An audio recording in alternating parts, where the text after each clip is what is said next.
Good morning students. In class BSc part second year zoology paper first structure and functions of invertebrate types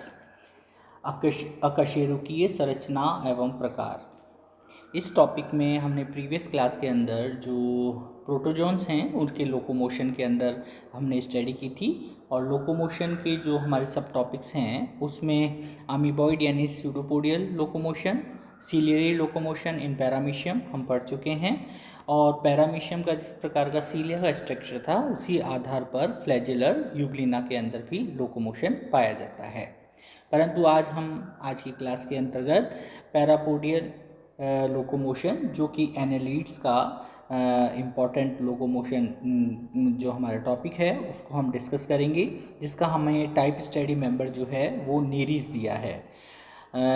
हालांकि जो annelids हैं उनके अंदर तीनों प्रकार के लोकोमोशन हैं, जिसमें जो लोकोमोशन है वो बॉडी मस्कुलर सिस्टम के द्वारा भी होता है, हाइड्रोस्टैटिक प्रेशर के द्वारा भी होता है या इसको हम हाइड्रोस्टैटिक स्केलेटन भी कहते हैं। और तीसरा जो लोकोमोशन है वो जो है बॉडी के ऊपर जो लोकोमोटरी जो स्ट्रक्चर प्रेजेंट हैं जिसे हम अभी पैरापोडिया की फॉर्म में स्टडी करेंगे उसके द्वारा भी इसके अंदर लोकोमोशन पाया जाता है। और जो बॉडी के ऊपर जो स्ट्रक्चर्स हैं उसके अंदर जो लोकोमोटरी जो स्ट्रक्चर हैं उन्हें हम जो हैं वो पैरापोडिया, सीटा और सकर्स के नाम से जानते हैं।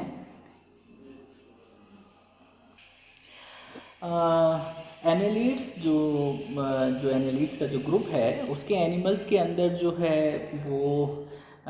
जो लोकोमोटरी जो ऑर्गन है वो जो ईच सेगमेंट है उसका जो सेगमेंट के ऊपर जो काइटिनी जो सीटा हैं उसके ग्रुप्स के अंदर प्रेजेंट होता है।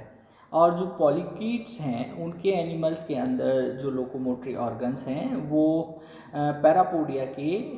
जो हैं जोड़ियों के रूप के अंदर यानी लेटरल साइड की दोनों साइड जो हैं प्रेजेंट होते हैं। और जो पैरापोडिया है जो लोकोमोशन है उसको हम समझने के लिए जो टाइप स्टडी मेंबर्स यूज़ में लेते हैं वो नीरीज है। तो नीरीज के जो पैरापोडिया हैं उसके अंदर ये पॉलीकीट्स का मेंबर है और इसके अंदर लोकोमोशन किस प्रकार से होता है उसे हम इन डायग्राम्स की हेल्प से स्टडी करते हैं। ओके, पहले तो हम डायग्राम की जो इसकी स्ट्रक्चर है उसकी स्टडी करते हैं। यानी नीरीज नियंथीस भी इसे हम जूलॉजिकल नेम में कहते हैं, उनके अंदर लोकोमोटरी ऑर्गन जो हैं वो पैरापोडिया प्रेजेंट होते हैं जो कि प्रोस्टोमियम और एनल सेगमेंट के अतिरिक्त जो इसकी बॉडी के सभी जो सेगमेंट हैं उसके अंदर ये लेटरल साइड पर यानी पार्श्व सतह पर सीधे अटैच्ड होते हैं। ये स्ट्रक्चर के अंदर जो हैं चपटे होते हैं, थोड़े से मासल होते हैं, अंदर से होलो होते हैं और ये बॉडी के अंदर यानी जो इसकी डर्म है उसके अंदर एक्सटेंशन लिए हुए होते हैं या उसके अंदर सिंक किए हुए होते हैं, गड़े हुए होते हैं। एक प्रारूपिक जो पैरापोडिया है उसको अगर हम स्टडी करते हैं तो वह द्विशाखित संरचना होती है। दो सेगमेंट के अंदर जो है ये स्ट्रक्चर पाया जाता है, जिसके अंदर पैरापोडिया की जो उसका जो टर्मिनल एंड है जिसे हम दूरस्थ क्षेत्र कहते हैं वहाँ पर पृष्ठीय नोटोपोडियम और जो अधरीय स्ट्रक्चर है उसे हम न्यूरोपोडियम, इन दो स्ट्रक्चर्स के अंदर स्टडी करते हैं। जो इसका जो स्ट्रक्चर ए है उसके अंदर नोटोपोडियम अपर साइड पर और जो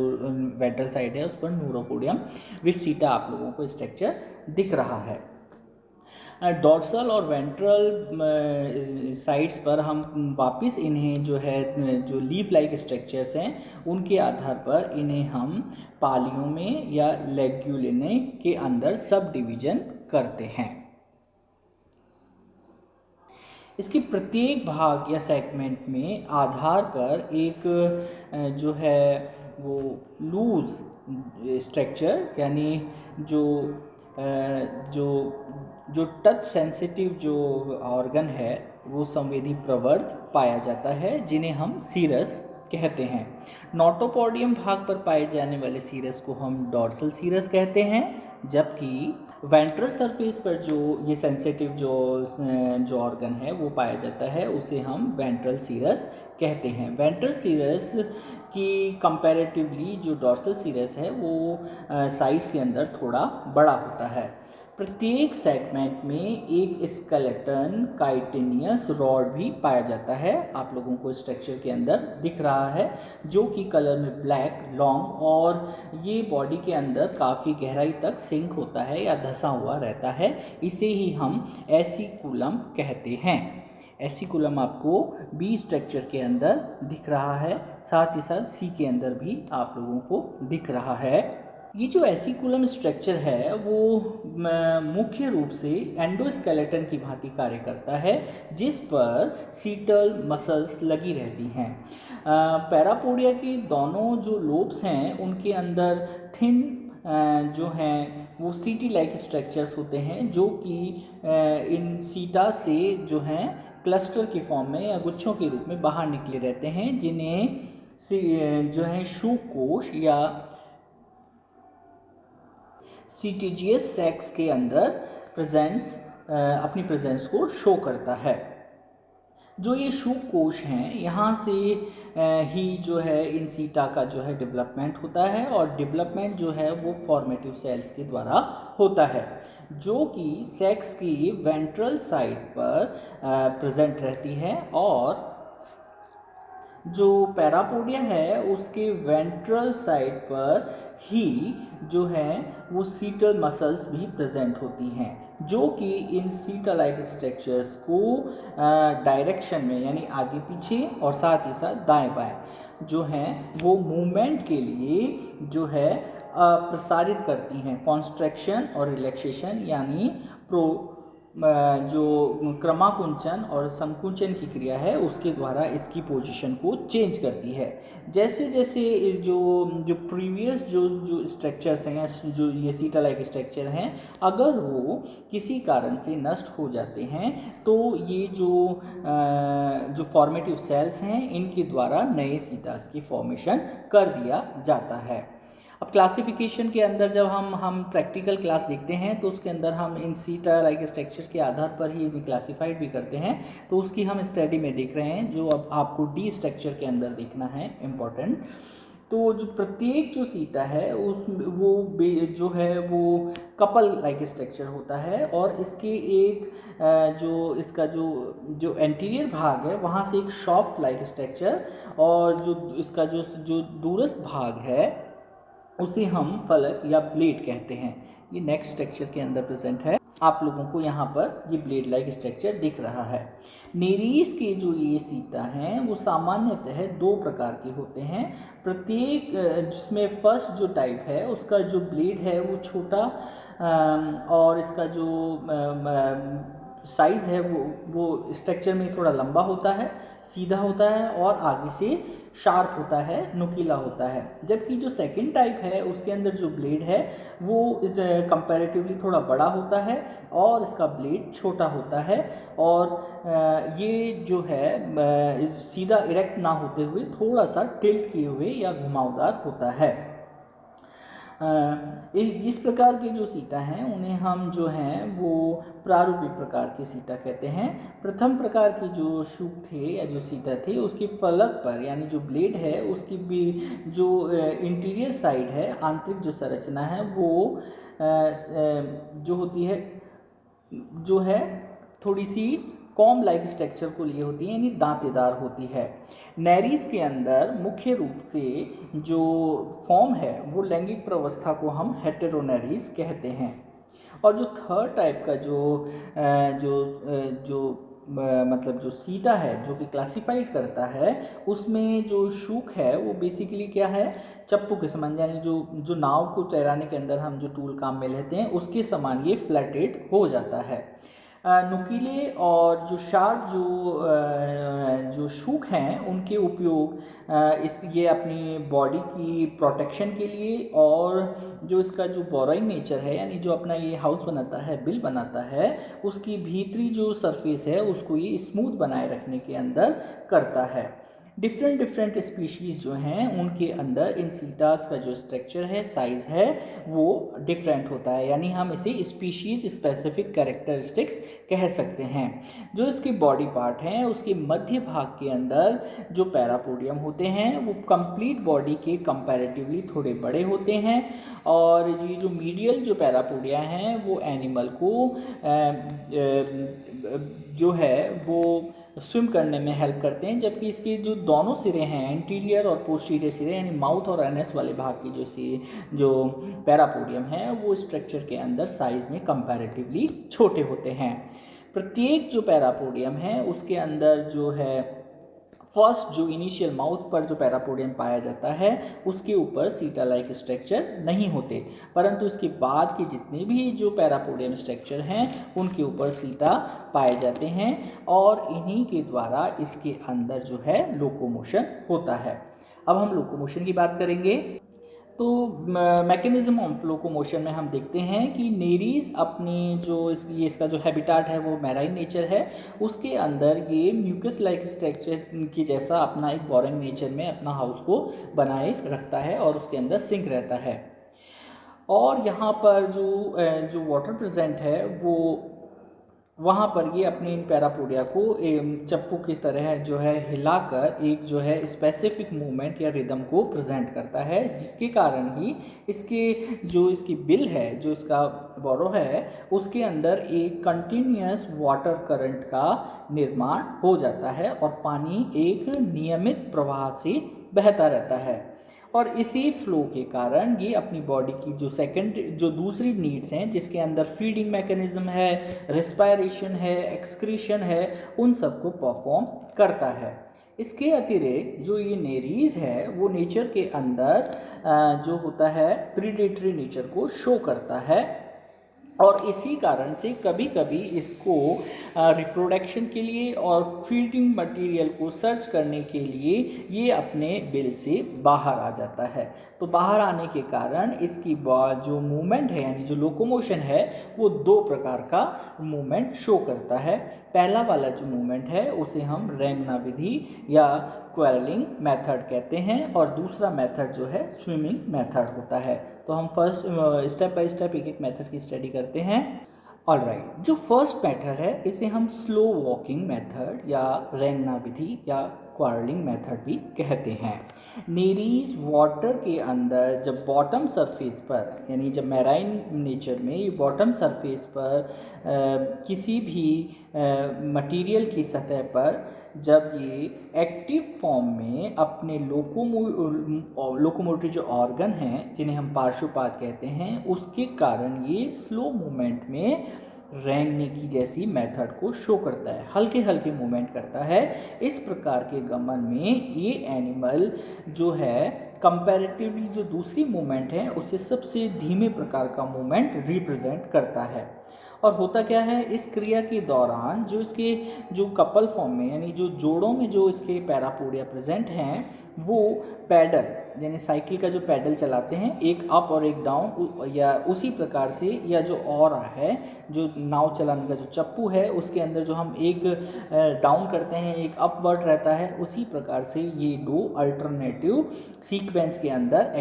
एक्टिविटीज़ को करता है, जिसमें एक जो स्ट्रोक है उसे हम इफेक्टिव स्ट्रोक या प्रभावी आघात कहते हैं, और दूसरा जो स्ट्रोक है वो पुनः प्राप्ति आघात या रिकवरी स्ट्रोक कहलाता है। अब प्रभावी आघात में जो पैरापोडिया हैं वो गति आगे से पीछे यानी एंटीरियर टू पोस्टीरियर भाग की ओर करते हैं, और पुनः प्राप्ति आघात यानी रिकवरी स्ट्रोक के अंदर बैकवर्ड टू जो फ्रंट है आगे की, पीछे से आगे की ओर अपनी गति को रिप्रेजेंट करते हैं। पैरापोडिया के इस रिदमिक मूवमेंट के कारण जो बॉडी है वो उसका एक जो सेगमेंट है वो सभी बॉडी के जो हाफ पार्ट के जितने भी सेगमेंट हैं उनको एक ही प्रकार के इन स्ट्रोक के कारण बॉडी को एक डायरेक्शन के अंदर, हाफ बॉडी को एक डायरेक्शन के अंदर अपवर्ड या डाउनवर्ड ले जाता है। किंतु क्योंकि इन्हीं सेगमेंट्स में जो सेकंड साइड के जो सेगमेंट हैं वो बिल्कुल इसके अपोजिट डायरेक्शन के अंदर स्ट्रोक को मूव करते हैं और एक ही खंड में दोनों प्रकार के ये जो स्ट्रोक हैं वो पैरापोडिया में एकांतरित प्रकार के होने के कारण जो एनिमल है वो आगे की ओर मूव करता है। जो इफ़ेक्टिव स्ट्रोक है उस समय जो एसिफुलम है वो क्या होती है, एक्सटेंड हो जाती है, फैल जाती है, जिसके कारण जो पैरापोडिया हैं वो नीचे की ओर से अपना सर्कुलर जो है मूवमेंट रिप्रेजेंट करते हैं और वेंट्रल के सरफेस के जो हैं वो कांटेक्ट में आ जाते हैं। अब ये वेंट्रल सरफेस के जो पीछे की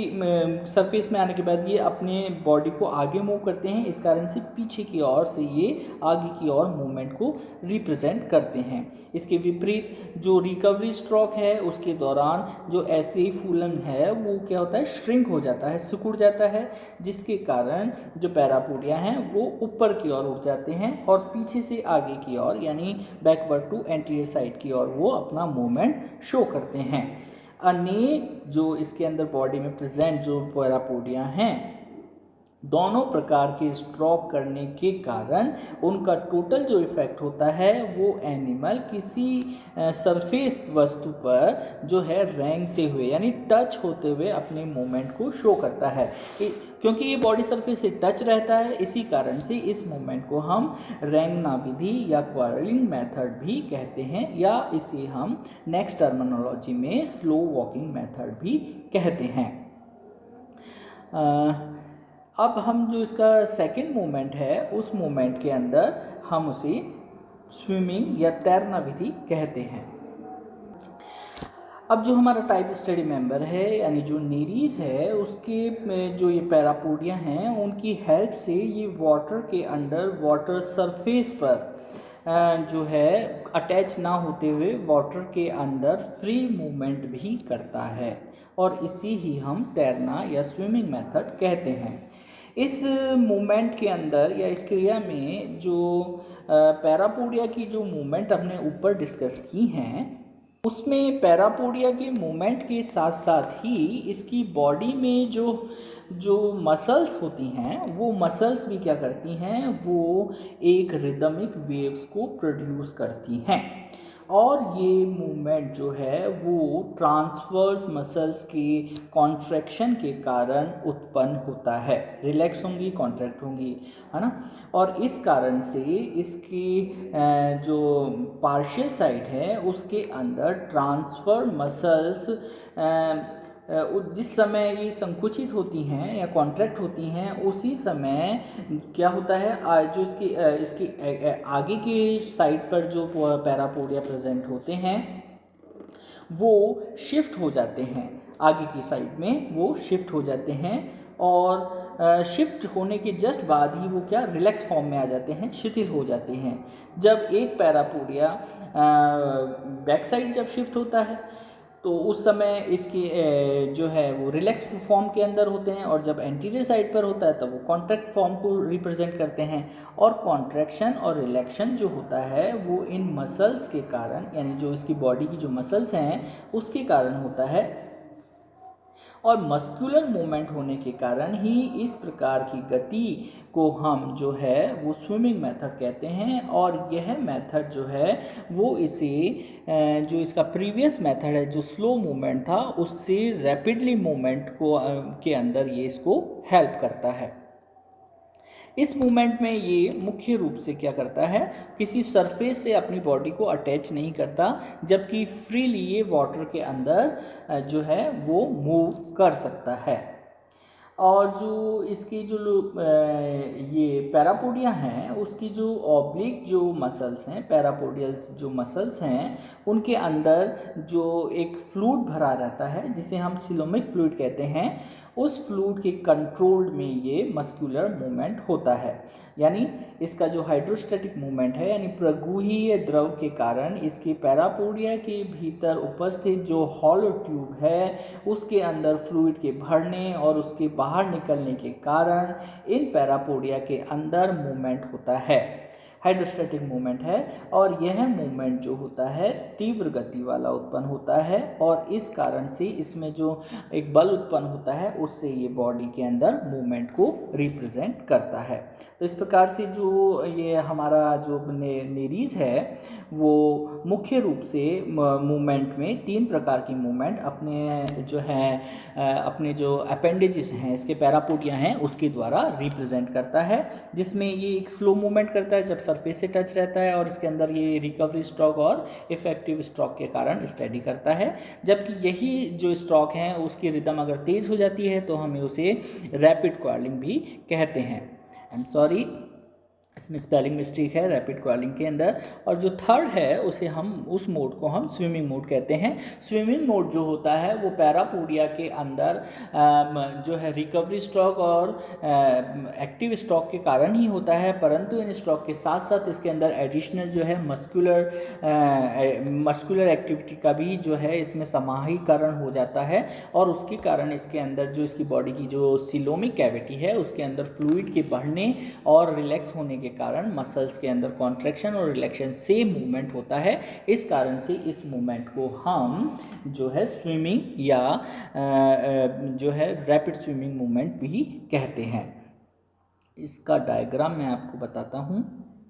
ये डायग्रामेटिकली इसमें रिप्रेजेंट कर रखा है कि किस प्रकार से जो बॉडी का सेगमेंट है उसकी सीटा की डायरेक्शनल में अपवर्ड डायरेक्शन और लोअर डायरेक्शन के अंदर मूवमेंट होता है। साथ ही जो मिड सेगमेंट है उस सेगमेंट में मसल्स जो हैं वो रिलैक्स हो गई हैं और वो क्या है श्रिंक फॉर्म में आ गई हैं, जबकि